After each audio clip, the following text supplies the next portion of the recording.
Like Dora used to tell us, hola means hello in English. What we did just now is translate a word from Spanish to English. And we can do this in biology too. But just like all languages, we need a translator. This translator is the ribosome. Ribosomes translate the mRNA strand made in transcription into a set of instructions that it can use to make polypeptide chains that eventually become proteins. If you aren't sure what the transcription process is, I recommend watching my video on it up here first. But before we continue, I want to introduce the term, the central dogma of biology, which is the term to encapsulate the entire process by which the instructions in DNA are converted into a functional product. The central dogma shows that information is transferred from DNA to RNA through transcription and from RNA to protein through translation. Okay, let's talk about translation now. If you did watch the video before, you may remember that when transcription is finished, we don't have mRNA yet. We have pre-mRNA. Before translation can begin, pre-mRNA needs to be modified. DNA is a very long chain, and not all of its sequence actually codes for proteins. The segments that don't are called introns, while exons are the segments that do code for protein instructions. And during exon splicing, the introns are taken out. With only exons left, spliceosomes glue these pieces together. A 5' cap and a poly A tail is added for protection, and now we have mRNA. mRNA can finally leave the nucleus through its nuclear pores into the cytoplasm to where ribosomes are.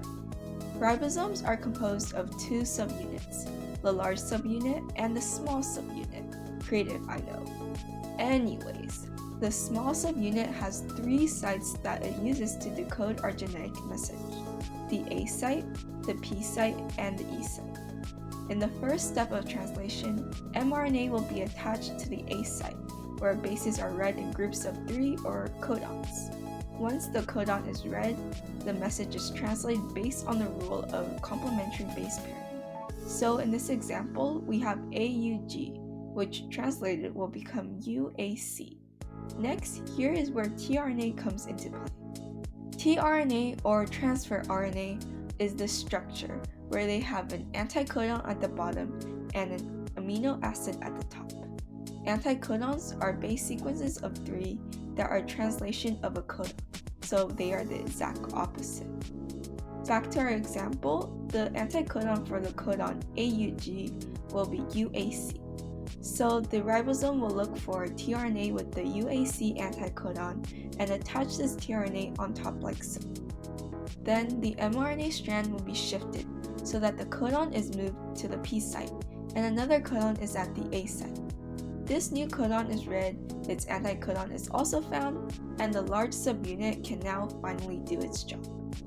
The job of the large subunit is to form peptide bonds between these 2 amino acids so they are now connected to each other. With this out of the way, the 2 codons can now shift over once again.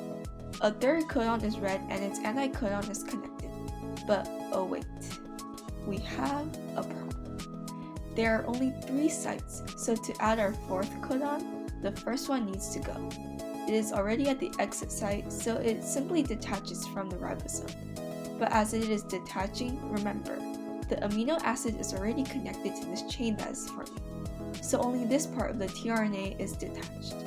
We repeat the process over and over again until we have a long chain of amino acids, referred to as a polypeptide chain, and we have arrived at the last codon, the terminator codon that signifies that translation has come to an end. We translate this codon as well and disconnect the polypeptide chain. This chain is naturally twisted and folded to become a protein that your cell can use. So that's how a protein is formed.